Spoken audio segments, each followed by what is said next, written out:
Mr. Roth, have you communicated with government officials ever on a platform called Jira? Yes or no? Real quick answer. We're on the clock. Not yes to or the no? best of my recollection. Not no. to your recollection? Great. If you did, in the event, communicate, who would have had access to this platform? That's the nature of my confusion. Okay. Jira Did you ever speak to government officials on Jira regarding taking down social media posts? Again, not to the best of my recollection. Can you explain to me why the federal government would ever have interest in communicating through Jira, mind you, a private cloud server, with social media companies without oversight to censor American voices? I want to let you know that this is a violation of the First Amendment, and the federal government is colluding with social media companies to censor Americans. Mr. Chairman, I ask for unanimous consent to submit these graphics into record. And Mr. Roth, I'm going to refresh your memory for you. This flowchart behind me. Ordered. Thank you, Chair.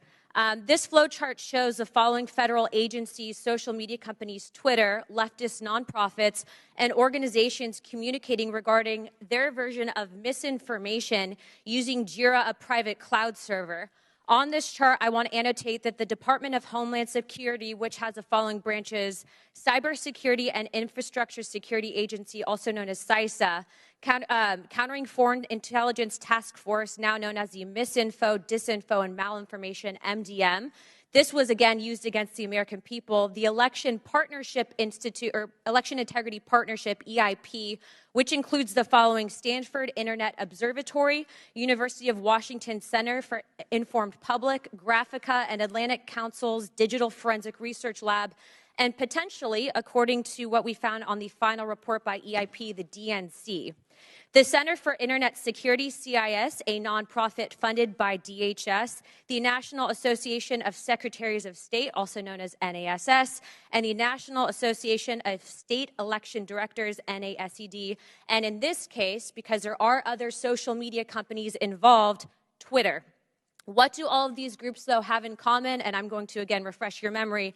They were all communicating on a private cloud server known as Jira. Now, the screenshot behind me, which is an example of one of thousands, shows on November 3rd, 2020, that you, Mr. Roth, a Twitter employee, were exchanging communications on Jira, a private cloud server, with CISA, NASS, NASED, and Alex Stamos, who now works at Stanford and is a former security officer at Facebook, to remove a posting.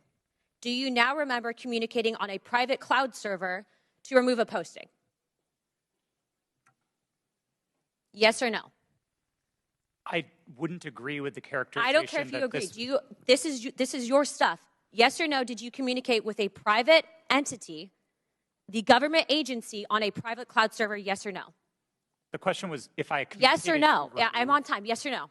Ma'am, I don't believe I can give you a yes or no. Well, I'm going to tell you right now that you did, and we have proof of it.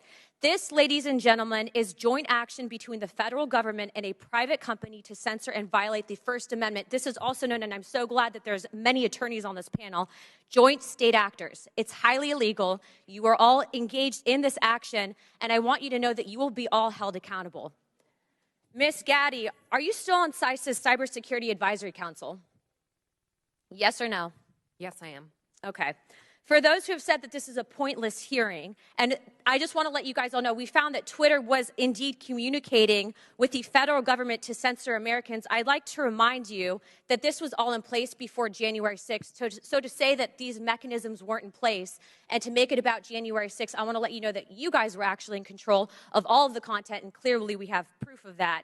Now, if you don't think that this is important to your constituents and the American people from those saying that this was a pointless hearing, I suggest you find other jobs. Chairman, I yield my time.